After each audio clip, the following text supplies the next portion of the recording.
دوستان اومدم توی این ویدیو بهترین اتچمنت های بازی رو بهتون بگم که برای اسنایپر و خیلی اینا خفنه و همه اسنایپرهای یوتیوبر از این اتچمنت استفاده میکنن. ولی لوکاس این اتچمنتش که خیلی خفنه و اتچمنت از قدیم روی لوکاس و هیچ بهترین اتچمنت لوکاس همین بهترین اتچمنت لوکاس همین و به دست این تا حالا نیومده. و اتچمنت بعدی اتچمنت اشتیاره که این بچه ها اتچمنت کلا وانشاته و به پا هم بزنید وانشات میکنه و خیلی خفنه. به تستش کنید گاد میزنه و این هم اتچمنتشه. و حالا فکر نکنید اینو من دارم باز میزنم، حتی با دیفالتش هم خفن میزنه این اتچمنت و داست. اتچمنت بعدی اتچمنت دیل زیلات. اتچمنت دیل زیلات این ترای هارد برای دوئل استفاده میشه.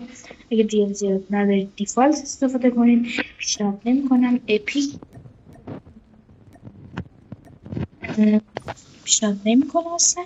اتچمنتشه.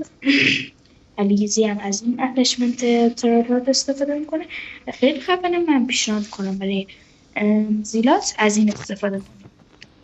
و اتچمنت بعدی اتچمنت تونترا. اتچمنت تونترا اینه آیفون هم از همین اتچمنت استفاده کنید توی این سیزن و این بهترین اتچمنت تونترا توی این سیزن. باز تاکید میکنم فقط توی این سیزن خفنه. نمیدونم حالا سیزن بعدم همین اتچمنت باشه، ولی این سیزن تغییر کرده اتچمنتش. و اتچمنت بعدی اتچمنت دیلجو که برای رنک استفاده میکنه و این اتچمنتش و